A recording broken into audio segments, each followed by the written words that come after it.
I am Dan Fessler, and I make a livelihood when I'm not wired up like this in a television studio, teaching contracts at the University of California at Davis. And in my present condition with wires coming out of my foot, etc., I'm either going to go meet a mobster or give a bar review lecture, and I assure you that I hope that it is the latter. I'm going to be with you for approximately 9 hours over 3 sessions, discussing contracts, a subject which comes up on both the essay and multi-state portions of the California bar examination.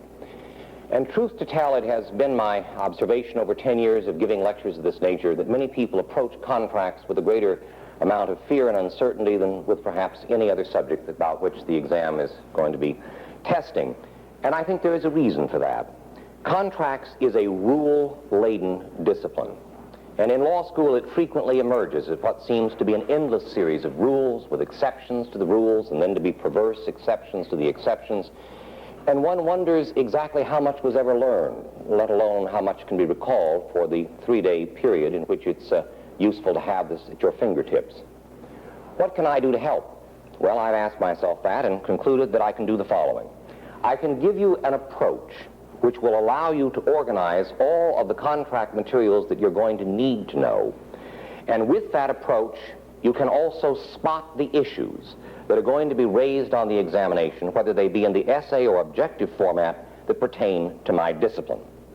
Because you see, the key to contracts is that no matter how apparently complicated the fact pattern, once you recognize that liability is being debated because of some promise or statement made by one of the persons in the fact pattern, you are likely in the presence of the contract question. Half of your battle with the examination is over and successfully concluded if you can move from recognition of the question to isolating the major issues that the question raises. Now, my gift to you is the news that when it's all said and done, there are but 6 possible issues of contract law. And on bar examinations given in the state of California since 1970, they have never managed to ask more than 2 of the 6 possible issues on a given question. There have been occasions, especially with crossover questions, when they really ask only 1. So the key to success on the bar exam is to manage your time, and you do that by moving from a recognition that this is the contracts question to isolating which of the 6 issues of contract law they are raising for your discussion. What are those 6 issues? Well, I warn you in advance that they are simple, and I have rather designed them to be that way. As you look at the fact pattern of a bar exam question, I want you to ask and answer these questions. Did the parties form an agreement? Did the parties form an agreement? Second, if the parties formed an agreement, is their agreement a contract? Is their agreement a contract? The third question, now again look to the fact pattern. Do the terms of that contract or the subsequent actions of either of the parties who formed it confer any rights or impose any duties upon non-traders? Do the terms of the contract or the subsequent conduct of the parties who formed it confer any rights or impose any duties upon non-traders? Fourth, once you have determined all of the persons who may have rights or duties, ask this. Have the performance obligations created by the contract matured? Have the performance obligations created by the contract matured? Fifth, if the contract obligations have matured, has performance been excused? Has performance been excused? Sixth and finally, if performance has not been excused, and in the fact pattern it has not been tendered, you are in the presence of breach, and it's time to discuss the law of remedies. Now, even as you jot those major issues down, much of the material should begin to organize itself and to fall into place in your mind. Let me preview how we will use these 6 inquiries to organize all the material on the law of contracts that you would want to know for a bar exam. The first issue, did the parties form an agreement? Here we will be looking briefly at the most familiar part of a contracts course, the law of offer and acceptance. There can be no true contract unless the actions and words of the traders manifest a mutual, objective assent to be bound by the terms of an agreement. We'll also use issue number 1 to review the material on the impact of ambiguity of language or mistake of the traders as potentially precluding the formation of an agreement. Issue number 2, if you have concluded that the traders formed an agreement, is their bargain a contract? Private parties form private agreements, but a contract is a legal status, and whether it has come into existence depends upon 2 elements: the presence of valuable consideration, bargained for legal detriment on both sides of the exchange, and the absence of defenses which would preclude formation, the so-called real defenses. Again, for convenience, we will use issue number 2 to organize the material on defenses to enforcement, personal defenses, which render the obligation of one of the parties voidable. We'll also look at the substitute for valuable consideration, promissory estoppel. The third of the potential issues. If you have concluded that the traders formed an agreement, and you just qualified that agreement as having the legal status of a contractual relationship, ask this: do the terms of that contract or the subsequent conduct of either of the parties who formed it confer any rights or impose any duties upon non-traders? Here we deal with the material on third-party beneficiaries, persons whose rights are defined by the very terms of the original contract. And we also will examine the status of assignees of rights and delegates of duties. These are persons who enter the picture subsequent to the formation of the contract in consequence of an action taken by one of the parties who had formed it. So, who are the non-traders? They are intended beneficiaries, assignees of rights, and delegates of duties. Issue number 4. Once you have ascertained all of the persons, traders and non-traders if any, who may have rights or duties on this contract, you must now determine whether the obligations which they created by their exchange of promises have become present duties of performance at peril of breach. In other words, have the contract obligations matured? Now this question brings us to the need to fix a time and order for performance of the obligations which were merely promised at the stage of forming the agreement. To do it, you will use the law of conditions. Right? Conditions. Conditions are divided into classifications which relate to their origin.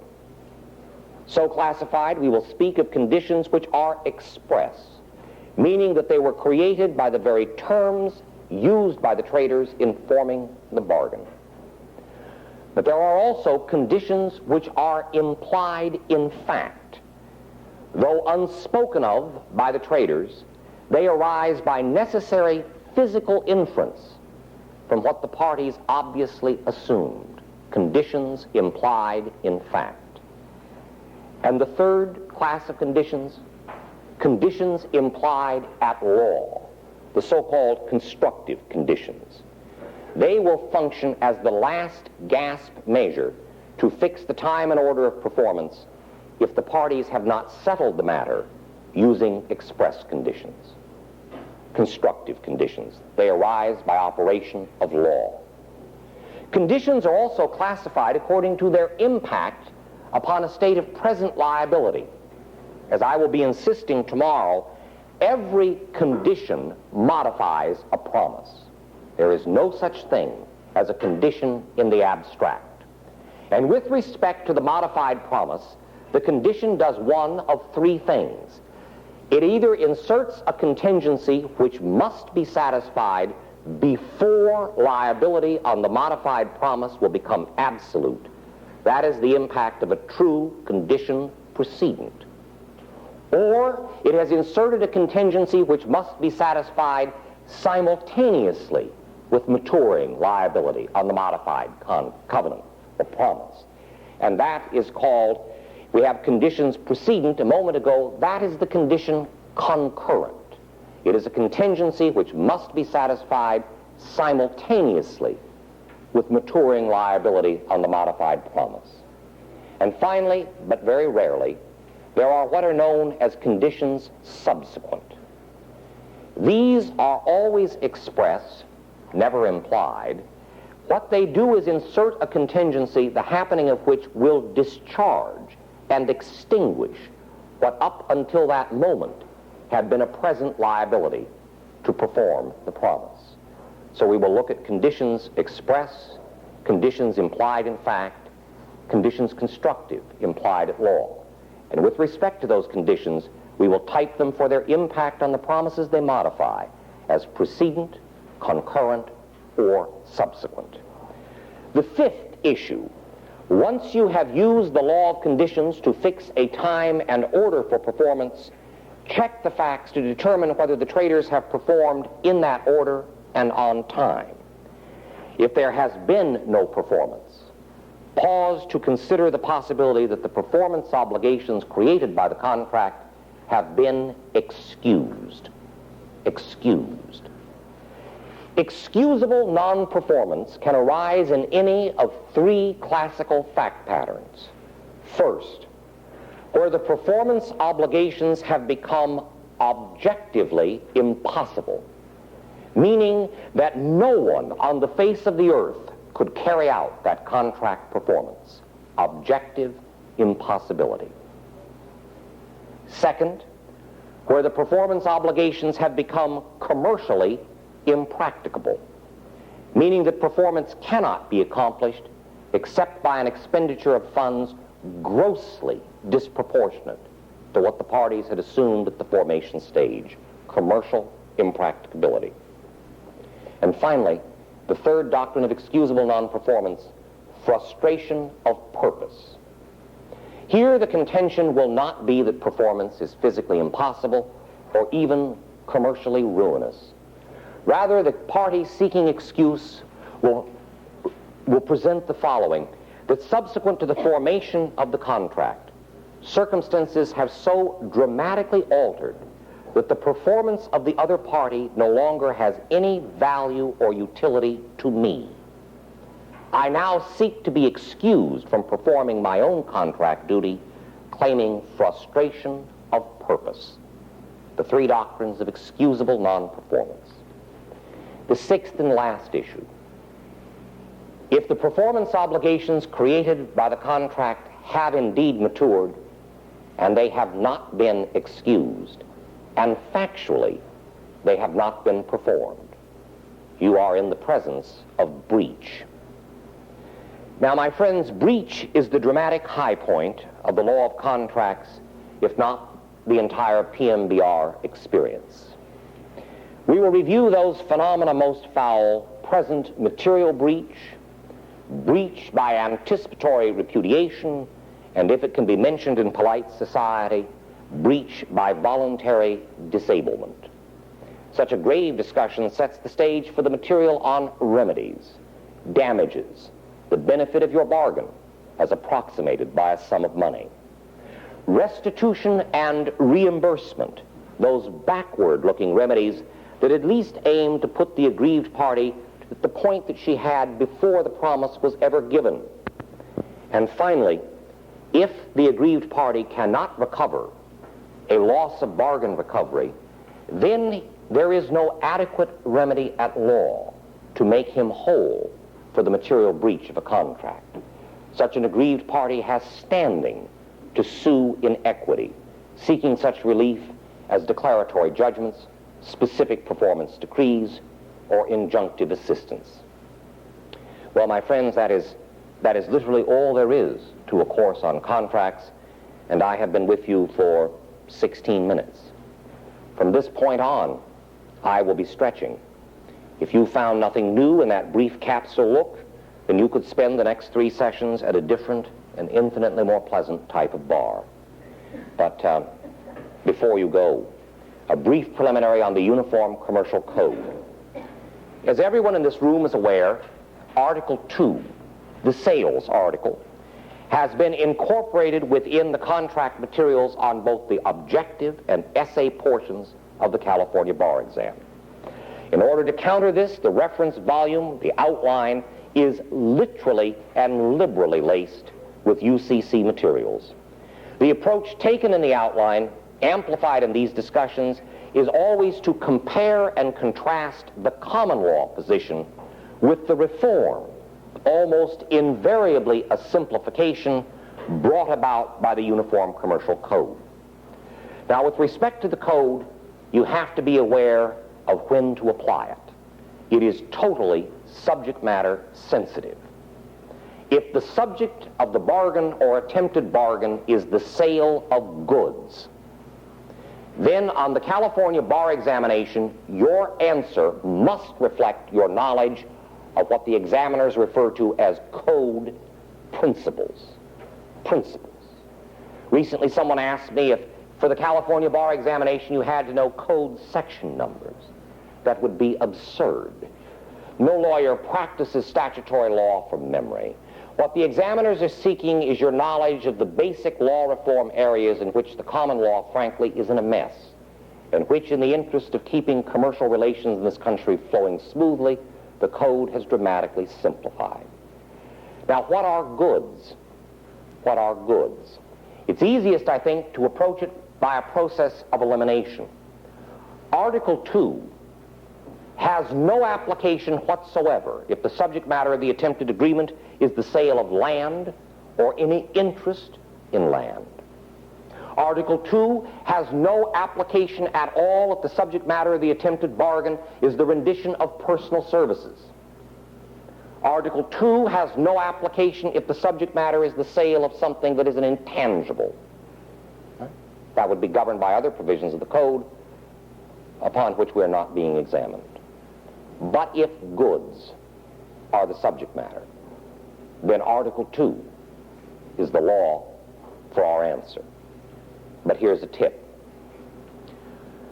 Not only is it important that goods be the subject matter, but the parties to the attempted bargain must both be merchants in order for the most dramatic provisions of the code to change the common law. Right? Now, under the Uniform Commercial Code, a merchant is a very straightforward idea. He is any person who makes a livelihood dealing in the subject matter, or who makes affirmative representations, though they not be true, that is how he makes a livelihood. So a merchant is a professional. Now, here is the point. If I were to offer to sell you this watch, as I will be doing ad nauseum the next several hours, Article 2 applies to discipline any attempted contract formation between us because the watch is a good. Incidentally, it's not a bad watch. But I don't make my livelihood with this subject matter. You are presumably equally a stranger to the watch trader industry. So we are not merchant traders. The code would apply, but very few of the dramatic provisions of the code would govern the fact pattern. So watch the subject matter and the status of the parties. Now, they rarely get tricky on the bar about non-merchant traders. Right? Rarely. The facts almost invariably permit you to deduce that the parties are professionals or are representing that that's what they are. But simply approach the examination with this type of rule, that unless from this point on I indicate a broader focus, right? I am presupposing every time I mention the Uniform Commercial Code that goods are the subject matter and we have a merchant on both sides of the exchange. That is also the rule for reading the outline. If a broader application of the code provision so that it would apply to non-merchants is intended, You will be specifically told that in the outline, and I will specifically indicate it in the course of these remarks. Well, so much for preliminaries. I said we would take all of the law of contracts and deal with it as really raising 6 fundamental issues of law. The first, and assuredly the most fundamental, did the parties form an agreement? Now, this material takes you back to those never-to-be-repeated days of the first month of the first year of law school. The law on offer and acceptance is rather simple, and truth to tell, a tad boring. We will not spend that great a time on it. However, formation issues have been the downfall of not a few of my friends who have substituted an unexplained assumption for a paragraph which clearly identifies that you have spotted the issue and briefly analyzing it. Because you see, there are no more common issues on the California bar in my field than formation issues. It is very rare that they miss the opportunity to raise them. But they're so basic that frequently people taking the exam assume that they couldn't be asking anything that simple, but they do. They truly do. Well, let's begin with an approach. I'm going to walk over here and make a note on the board, because I'm going to give you an approach to every one of these issues. And the approach for issue number 1, did the parties form an agreement, is as follows. First, as you look at the fact pattern, can you find an offer? Second, if you can find an offer in the fact pattern, at the time acceptance was attempted, was the offer still outstanding? So now we speak of the life of an offer. Third, if you found an offer and it was still outstanding, open for acceptance at the time that it was the object of the attempted acceptance, was there a defective acceptance? Year in, year out, exam in and exam out, they raise those issues. All right? They raise the issues. Now, at this point, I'm going to give you the first of what I will from time to time call major truths about the law of contracts. General propositions that will help you if you're fishing for some particular black letter rule. And the most important major truth is this. In the period of time relevant to your career as a lawyer, courts favor the reconstruction of events which occur during the agreement process so as to conclude that a contract has been formed. There is a positive bias in favor of contract formation in modern decisional law. The technique for achieving this positive reconstruction of events is termed the objective theory of contract formation. Under that theory, a court reviews the words and actions of the traders and evaluates them through the eyes of that secular guardian angel, the reasonable person. You see, it is what a reasonable person would have taken away as an impression. It is what a reasonable person would have believed that alone has legal significance.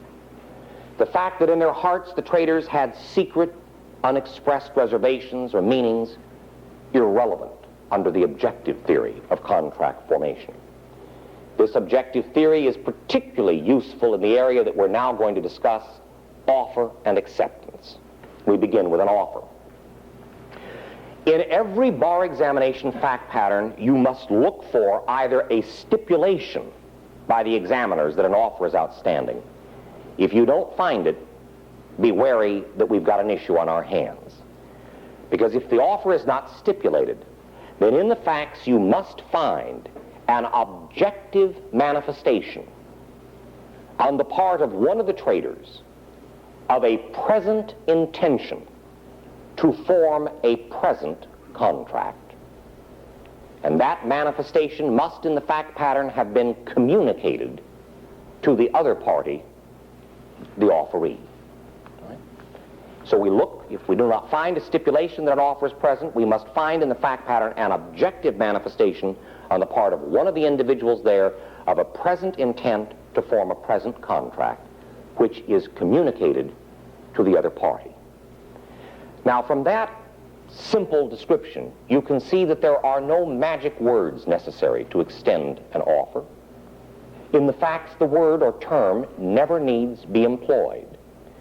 But there are three irreducible elements to every offer, and if any one is missing, it's unlikely that there is an offer.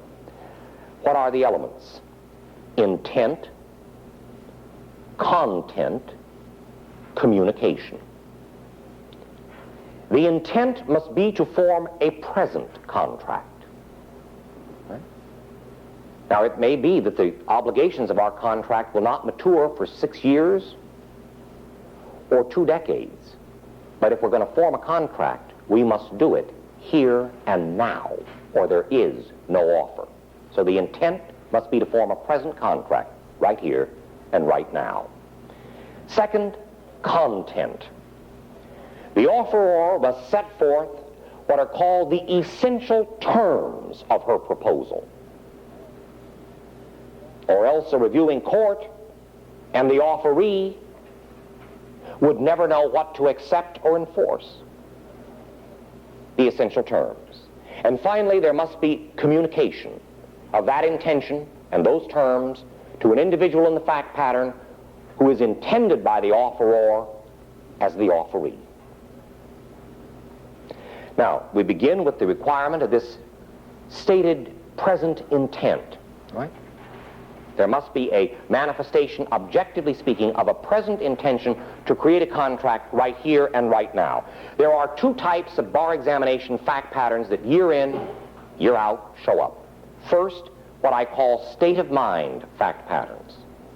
Second, fact patterns in which you are called upon to distinguish preliminary negotiations, in which parties are merely discussing potential business, from the actual extension of an offer in which one of the parties is attempting to do present business. Let's first begin with state of mind questions. There are a number of people who over the years have come back to me after a bar examination experience and said, I do not understand why I did not do well, for surely I knew the law, and I rarely have occasion to doubt such persons. What they failed somehow to grasp is that the California bar examination is not an abstract inquiry into the law. Like any law school examination, it involves the application of law to facts. And most people who fail the bar fail the facts of questions. If in a fact pattern you are told that one of the parties has spoken in anger, in jest, in a state of hysteria, the reason those facts are before you is to raise the issue, could that individual in those circumstances possibly be manifesting a present intention to enter a contract? Now, let me go over the facts of a classic California bar exam question so that you can see what an essay question looks like and get some flavor of how factually dependent the analysis must be. I'll read the facts to you. One day while Mrs. Dodds and her father, Professor McPherson, were out driving, their car collided with a truck. Professor McPherson, unconscious and with grave head injuries, was rushed to a small hospital nearby. Mrs. Dodds, uninjured but somewhat hysterical, accompanied him. When they arrived, the only surgeon at the hospital was Dr. Baer, who had just completed an exhausting 3-hour procedure. After Dr. Baer had preliminarily examined Professor McPherson, he stated to Mrs. Dodds, quote, "Your father needs emergency brain surgery, and frankly, I'm too worn out to undertake it," close quote. Mrs. Dodds, quite frantic, seized Dr. Baer by the shoulders and said intensely, "Doctor, you must. Money means nothing to me when Daddy's life is at stake. I will see that you are paid a fee of $25,000. Oh, doctor, I promise," close quote. Mrs. Dodds continued her entreaties, and at length Dr. Baer, suddenly inspired by the Hippocratic Oath, no doubt, performed the operation. The operation was performed with professional competence, but Professor McPherson died 4 days later. Mrs. Dodds thereupon wrote Dr. Baer an angry letter closing, quote, "You'll never get one dime from me for that operation on my poor father. Try to collect anything and I'll fight you all the way," close quote. Now come the crystalline instructions of the California bar examiners. Discuss. Discuss. Now, if in point of fact they had a fight, it might have been a torts question, but it didn't happen. If there is anything to discuss here, it must be the consequence of her having made the statement, "Doctor, you must. Money means nothing to me when Daddy's life is concerned. I will see that you are paid a fee of $25,000. Oh, doctor, I promise." Liability is being debated because of some statement or promise made by one of the actors in the fact pattern. This was the contracts question. That's all it was. It's not a crossover into anything. And what a basic question. People did miserably on this simple question. Why? Because if you rocketed by the issue of whether or not there was an offer, you booted half the credit on the question. It is difficult to move from a deficit situation to the next essay question and do well on the examination. But that wouldn't happen if you follow this simple analysis. There is no stipulation in this fact pattern that an offer had taken place, therefore you must find it. Well, you say, it's easy to find. They put it in quotation marks. You've read it to me twice. But there were a lot of other facts. And those facts were introduced for the purpose of raising the question as to whether or not that statement, that promise, those terms were, objectively speaking, the manifestation of a present willingness to enter a present contract or the meanderings of a tormented mind. If it is the latter, there was no offer. If there was no offer, there can be no contract. Just that fundamental. Now, once you spot the issue, how do you solve it? By realizing that on the California bar examination, there is never a right or wrong answer. Right? You could get equal credit for saying that you came to the conclusion that there was an offer, and the person sitting down the table from you saying that she had come to the conclusion that there was not. The examiners are not concerned with your conclusion.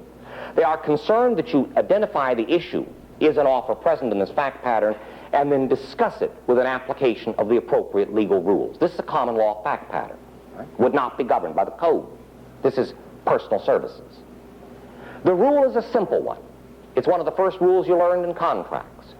It is an objective test. We don't ask Dr. Baer subjectively whether he thought there was an offer. He has a $25,000 motive for saying, "Oh, yes, I did." Right? We do not ask Mrs. Dodds whether she intended an offer. She has a $25,000 motive for saying, never, not at all. The question is whether a reasonable person, circumstanced as was Dr. Baer, understand that the reasonable person would now take on the attributes of a physician who would be familiar with the trauma of an emergency room and the reaction of those near and dear to the knowledge that life is ebbing away. Would a reasonable person have concluded that an individual who is grabbing you and frantically shaking you is making an offer? If the answer is no, then there wasn't an offer. State of mind questions. What about preliminary negotiations? Well, they're very different. Right? Preliminary negotiation fact patterns look dead serious, but what they call for you to do is to decide whether at the point in which one of the parties thinks he formed a contract, the actual discussions had merely been a discussion of possible future business. We call those preliminary negotiations, as opposed to parties who had just done present business, exchanged an offer and an acceptance. Now, let me give you a much shorter question that had half of its emphasis on this issue. 3 years after they did the Dr. Baer, Mrs. Dodds, Professor McPherson heartbreaking scenario, they gave this dry as dust question. D wrote M, quote, "I need 10 gross of machine parts to be made per the attached specifications, and I'm prepared to pay $750 the gross for them. It is important that I receive these parts by December 1st. Let me know right away if you can handle the order," close quote. M replied promptly by mail, "Your order is accepted." And then in the second paragraph, you're told that a week later, the manufacturing seller notices that he had overlooked one of the specifications. It called for a far more expensive fabrication technique than the one he had in mind. In other words, in a few minutes, we're going to say that the manufacturing seller was guilty of a mechanical miscalculation. Is that going to bar the formation of an agreement? Well, the preliminary matter that we'd better look at is there even a potential agreement here? Had he accepted a present offer or merely reacted enthusiastically to a preliminary negotiation? How do you make the distinction on the exam? By applying exactly the same rule we used to resolve the dispute between Dr. Bayer and Mrs. Dodds, the objective theory of contract formation. You place great emphasis on the facts. Look at the setting. We were told it was a business letter. That's a fairly neutral fact. People both negotiate and extend offers and acceptance by letter. What if the same statement were factually described as having been made at a cocktail party? Same words, same response. Far less likely that a court would find that there was an offer. They've only released 2 full multi-state examinations for us to look at. One of them, if you go back and examine it, has 5 individuals sitting around in the nude in a steam room discussing a big real estate transaction. One of them thought he came out of that with $1 million deal. They didn't put in the fact that they were sitting around in that sort of state of nature to have sort of a titillating quality of the exam that morning. They raised the issue whether in those circumstances the parties were merely discussing potential business which they might later do or not do as they saw fit once they were clothed, or whether they had just done business. The emphasis is on the facts. But here's an important tip. If you are judging a particular communication and you're going to say whether you think it to be an offer or a preliminary negotiation, the closer that communication comes to spelling out all of the essential terms of the proposed agreement, so that really the only thing left for the other party to do is to say, "I accept," then the more rational is the conclusion that a party who was that specific as to the essential terms was manifesting a present offer. So now we've talked about intent, and I've just mentioned essential terms, and that brings us to the second element of every offer, content. The content of an offer is quite simple. At common law, the offeror must set forth the essential terms, thus either expressly or within the range of permissible implication. She must identify the parties to the proposed contract, the subject matter of the proposed exchange, the time for performance, and the price. Parties, subject matter, time, and price are the essential terms. Under the common law, as most classically formulated, a communication that lacked any one of those essential terms was too indefinite as a matter of law to constitute an offer. But recall my major truth, that the trend of modern decisions is to favor the reconstruction of events which have arisen at the formation process so as to conclude that a contract has been formed. And so today the common law has made progress in dealing with these half-articulated offers, and the code, as you might anticipate, has gone much further. Let's look at the big common law reform. If in the fact pattern there is total silence by the traders with respect to one of the essential terms of the bargain, a court will attempt to salvage the transaction by treating their mutual total silence as an objective manifestation of consent to trade on a reasonable term. A reasonable term. What is a reasonable term? Well, if these parties have done business before, a reasonable term would be deduced from their prior history. If these 2 parties have never done business before, then a court would seek to find a commercially reasonable term in the customs and mores of the marketplace. But if there is prior history, that is called a course of performance, and it takes precedence over general market custom in determining what would be the reasonable term for these 2 traders. But the key to the common law is that there must have been total silence. If the parties sought to speak to the disputed term, but did so in an ambiguous or half-completed manner, then at common law no court could imply a reasonable term, because that would obviously be making a bargain other than the one the parties had sought to fashion. What about the Uniform Commercial Code? Well, if both of the traders are merchants, and goods the subject matter of their attempted exchange, the code permits great flexibility in settling the essential terms.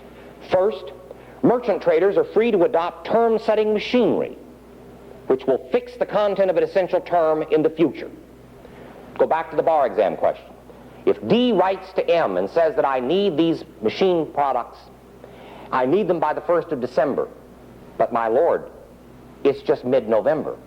He's unwilling to commit to a price at this point, and therefore he states to the manufacturing seller, and I would be prepared to pay for them a price in conformity with a quotation in a designated trade journal's January publication.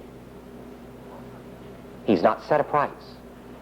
But under the Uniform Commercial Code, if the manufacturing seller agrees to abide by that same trade journal's quotation, the parties have formed a contract, and the important point you want to understand is they formed the contract today, the 17th of November, though you don't, I don't, and neither of them know the price term. Their agreement to term-setting machinery is sufficient to give them a contractual relationship as of the exchange of offer and acceptance. Right.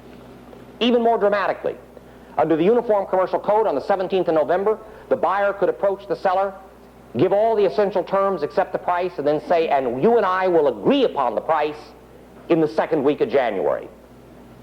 If the seller consents, their agreement to agree in the future with respect to filling in an essential term, unheard of at common law, but ever so useful to merchant traders, is perfectly binding. What happens if the trade journal doesn't publish in late December?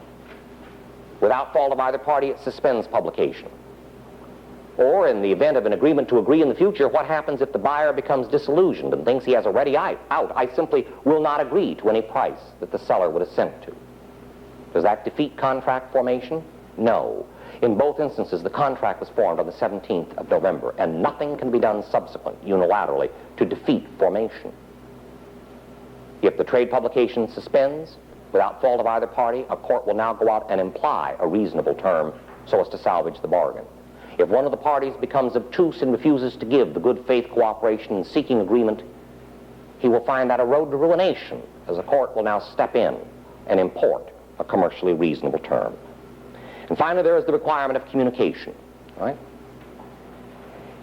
If you were to prepare a writing which by its terms clearly manifests a present intention to enter a present contract, is totally detailed as to the essential terms, and then you place the agreement on your desk, and I, who am the intended offeree, happen to drop by your office, and I read that communication because I'm nosy.